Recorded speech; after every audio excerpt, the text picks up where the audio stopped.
तो इस क्वेश्चन में क्या है, मॉडिफाइड ग्राफ एजेस नाम है फंक्शन का, रिटर्न टाइप है वही वेक्टर ऑफ वेक्टर इंट, और ये क्या क्या ले रहा है, एन ले रहा है, एजेस ले रहा है, सोर्स ले रहा है, डेस्टिनेशन ले रहा है, टारगेट ले रहा है। देखते हैं हम इसमें करना क्या है। ये रहा एग्जांपल।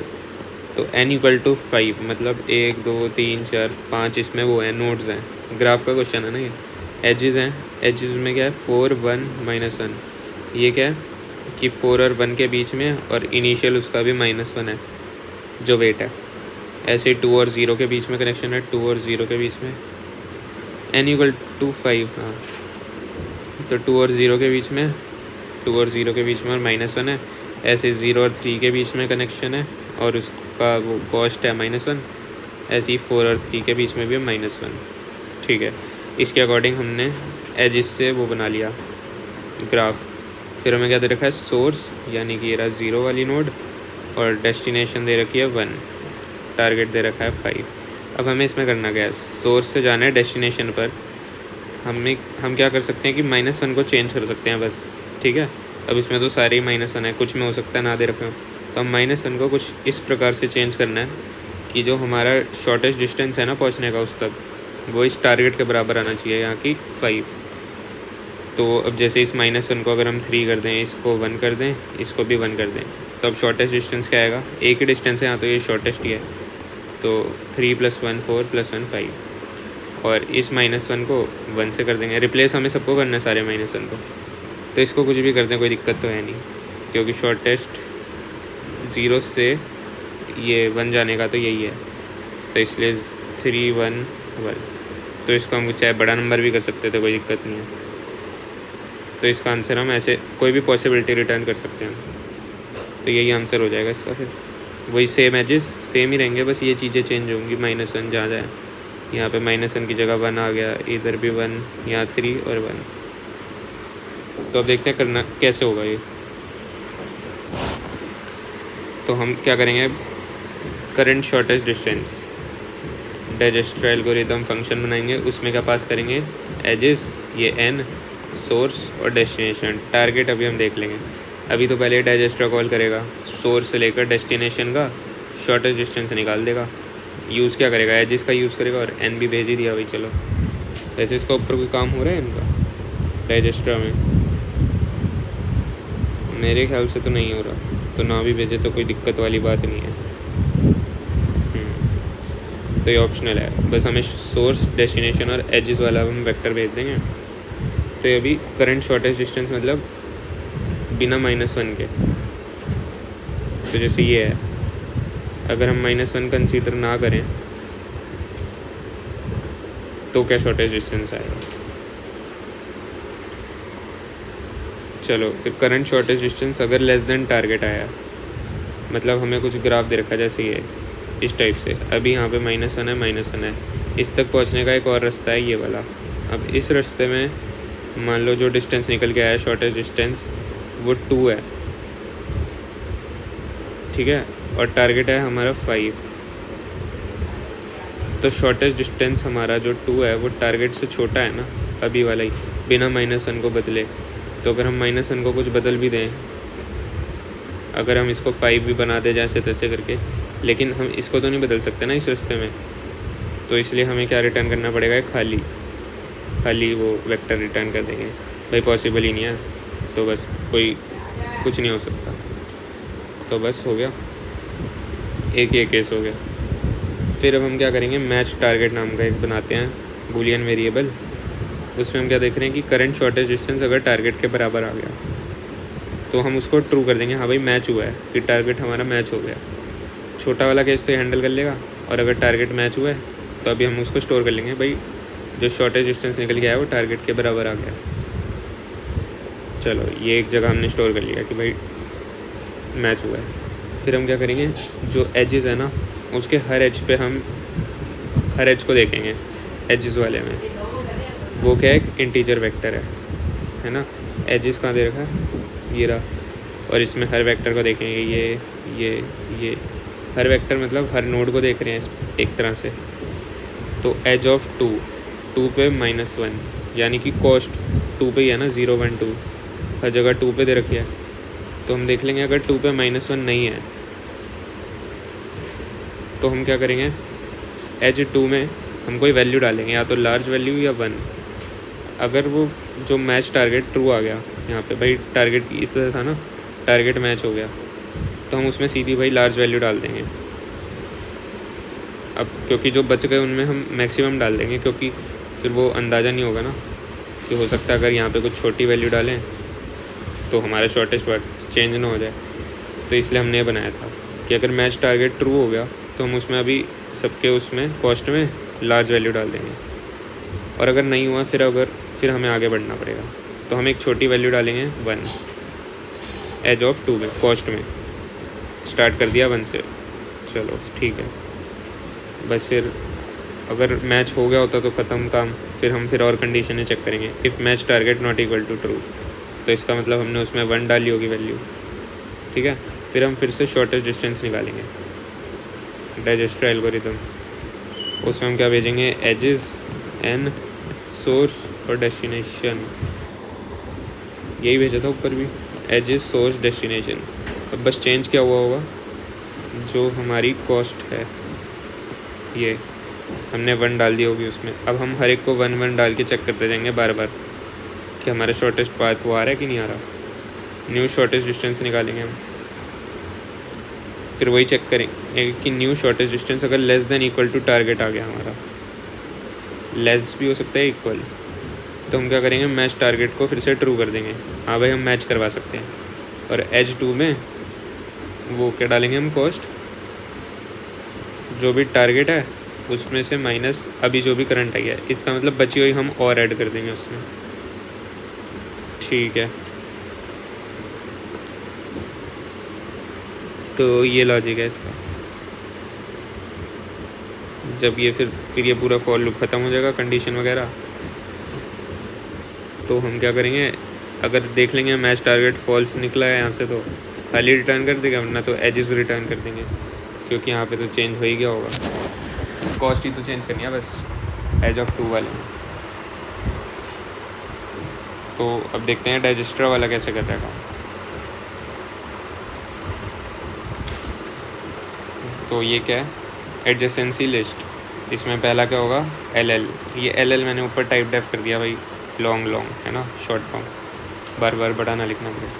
तो ये LL, तो यानी कि ये नोड, ये दे रखा है ना U से V और वेट। तो पहली चीज़ हो गई की, मतलब ये LL, और वैल्यू ये एक वेक्टर जिसके अंदर पेयर है, और उस पेयर में क्या क्या है, ये V और वेट, पहला वाला दूसरे नोड, और ये क्या वेट है। तो ऐसे बना दिया एडजेसेंसी लिस्ट। अब इसको भरेंगे तो हर एज में आइट्रेट मारेंगे एज के, चेक कर लेंगे अगर एज ऑफ 2 -1 नहीं है तभी हम उसको एडजेसेंसी लिस्ट में डालेंगे। तो U निकाल लिया, V निकाल लिया, वेट निकाल लिया 0, 1, 2 से, बस उसको पुश कर दिया। U में हमने V और वेट पुश कर दिया। अब बाई डायरेक्शनल है तो U की जगह V कर दिया, V की जगह U कर दिया। ऐसे एडजेसेंसी लिस्ट फिल हो गई। फिर हम क्या बनाएंगे, प्रायोरिटी क्यू, जिसके अंदर ये P, ये फॉर्मेट होता है क्या बनाने का, मिन हीप का। पहला हम डेटा टाइप डालते हैं भाई, उसमें हम क्या स्टोर कर रहे हैं, किस टाइप का, और ये एक वेक्टर के अंदर वही चीज़ लिखनी होती है सेम, और ग्रेटर को लिखना होता है जो भी हम इसके अंदर स्टोर कर रहे हैं। तो ये तो फॉर्मेट है, 3 चीज़ें डलती हैं इसमें। अब ये P क्या है, pair, type def pair, long, और लॉन्ग को हमने P लिख दिया, क्योंकि हम प्रायोरिटी क्यू में क्या डालेंगे, कॉस्ट और नोड, क्योंकि हम इसमें रिजल्ट बनाते हैं ना, तो कॉस्ट के अकॉर्डिंग जो भी मिनिमम कॉस्ट होगी वो ऊपर आती जाएगी, प्रायोरिटी क्यू यही करेगा। और नोड मतलब उस नोड तक पहुंचने के लिए कितना डिस्टेंस अभी तक हमारा कॉस्ट निकल के आ गया सोर्स से उस नोड तक। तो चलो ठीक है फिर, और एक हमने रिज़ल्ट बना लिया जिसमें हम वही कॉस्ट स्टोर करेंगे। तो ये रहा वेक्टर जिसके अंदर कॉस्ट स्टोर करेंगे, रिज़ल्ट, और इसमें अभी साइज़ n और इंट मैक्स से इनिशियलाइज कर दिया है इसको। चलो बढ़िया, अभी तो इन्फिनिटी है, ठीक है। फिर हम रिज़ल्ट ऑफ सोर्स में 0 डालेंगे। तो जो भी हमें सोर्स दे रखा होगा, जैसे 1 दे रखा है तो 1 का 1 से डिस्टेंस तो 0 ही होता है, तो इसलिए उसमें 0 डाल दिया स्टार्ट करने के लिए। और इसको ही प्रायोरिटी क्यू में पुश कर देंगे, यहाँ पे हो जाएगा 0, और यहाँ पे जो भी सोर्स दे रखी होगी, जैसे 1 थी तो 0, 1 डाल देंगे। फिर हम लूप चलाएंगे जब तक ये प्रायोरिटी क्यू खाली नहीं होता। तो जो भी टॉप पे होगा ना उससे हम चीज़ें निकालेंगे। जो टॉप होगा उसका फर्स्ट में क्या है, कॉस्ट है या डिस्टेंस है, करंट डिस्टेंस, और जो सेकंड में है वो नोड होगी, करंट नोड। इसको यूज़ करने के बाद अब हमने इसमें से चीज़ें निकाल दी, तो इसको हम हटा देंगे, इसका यूज़ हो गया, इसको पॉप कर दिया। फिर जो हमने ये चीज़ निकाली है नोड, इसके हर नेबर पे देखेंगे। जो ऊपर एडजेसेंसी लिस्ट बनाई थी ना, ये नोड है, उसके जितने भी नेबर हैं, पहले में क्या स्टोर किया था हमने, कहाँ तक पहुँच सकते हैं और वेट। तो ऐसे ही हर नेबर पे हम देखेंगे। तो नेबर और वेट, नेबर और उसका नेबर का weight in ADJ of current node. Current node और ADJ मतलब यहाँ पे पहुँच जाएंगे हम, जो हमने ये वेक्टर बनाया होगा। तो हम चेक कर लेंगे if result of neighbour is greater than current distance plus weight. यहाँ निकाला है ना हमने करंट डिस्टेंस और ये वाला वेट, अगर उन दोनों को प्लस करके जो हमारा आंसर है वो बड़ा आ रहा है इससे रिज़ल्ट में हमें क्या स्टोर करना है, मिनिमम। लेकिन कोई चीज़ अगर बड़ी आ रही है, नहीं ये छोटी हो गई ना, मतलब ये बड़ा है, रिज़ल्ट वाला बड़ा है और जो चीज़ हमने प्लस करके वो छोटी आ रही है, तो हमें इसको अपडेट करना पड़ेगा। तो इसलिए रिज़ल्ट ऑफ नेबर में हम उसको असाइन कर देंगे। फिर उसके बाद हम PQ.push, जो हमने अगर कोई चेंज किया होगा यहाँ पे, तो फिर उसको हम इसमें, अच्छा तो मैं क्या कर रहा था, नेबर वेट, ये मतलब हमने निकाल लिया। जो हमने प्लस करके आया वो चीज़ अगर छोटी आ गई तो हम इसको रिज़ल्ट को अपडेट करेंगे, उसमें हमने वैल्यू डाल दी। फिर अब चेंजेस किया तो उसको हम पुश भी करेंगे। रिज़ल्ट ऑफ नेबर और नेबर, रिज़ल्ट ऑफ नेबर मतलब उससे कॉस्ट निकल आएगी, और नेबर तो भाई जो नोड है ये है ना, तो डाल दी बस ये फिर लूप चलता जाएगा, ये वाइल लूप ख़त्म होगा। इसके बाद हमें क्या बताना है, सोर्स से लेकर डेस्टिनेशन का ना, तो रिज़ल्ट ऑफ डेस्टिनेशन हम रिटर्न कर देंगे। बस ऐसे ही चलता है डाइजेस्टर। क्वेश्चन तो भाई मुश्किल ही है। तो हमने लार्ज वैल्यू यहाँ पे यूज़ किया था ना, नीचे कहीं ये एज ऑफ कॉस्ट डालने में, अगर कि भाई मैच हुआ है तो हम लार्ज वैल्यू डाल देंगे, ख़त्म कहानी करेंगे, इन्फिनिटी। तो हमने ऊपर डिफाइन कर दिया भाई, कॉन्स्ट इंट लार्ज वैल्यू में हमने 2e⁴ कर दी, 1 × 2e⁴ और लॉन्ग के लिए LL कर रखा है, और एक पेयर बनाया था P, प्रायोरिटी क्यू में डाला था। हाँ तो ठीक ही है। फिर ये थोड़ा वो है ना कॉम्प्लिकेटेड सा, चलो देखते हैं इसको करके, और क्या देख लूँगा, बाकी कोई दिक्कत नहीं है। एक बार यहाँ पे देखता हूँ फिर से। तो करंट डिस्टेंस, शॉर्टेस्ट डिस्टेंस निकाला हमने बिना उसके, सबसे पहले ही डाइजेस्ट्रा कॉल कर दिया, एजेस एंड सोर्स और डेस्टिनेशन भेजा। फिर चेक कर लिया कि जो इनिशियल हमारा डिस्टेंस निकल के आया वो टारगेट से कम है, तो हम खाली भेज देंगे, पॉसिबल ही नहीं होगा आंसर।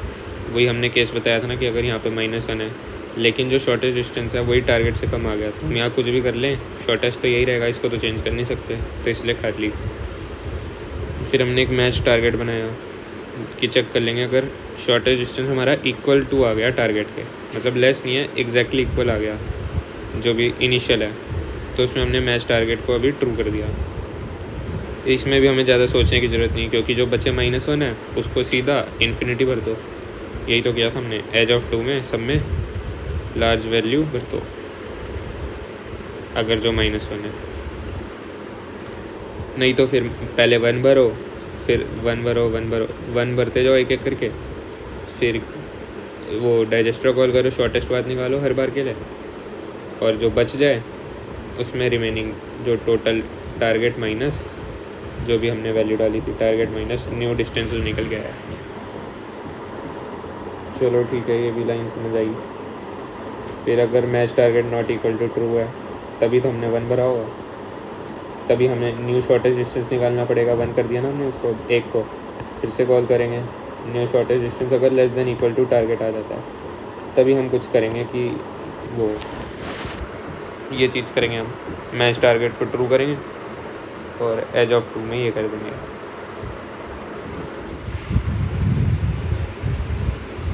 ठीक है फिर तो।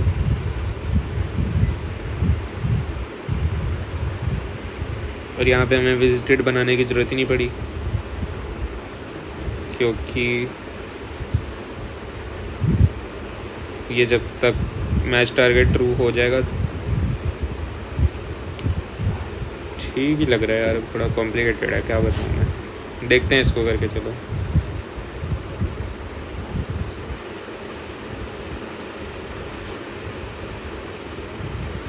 डाइजेस्ट्रा है,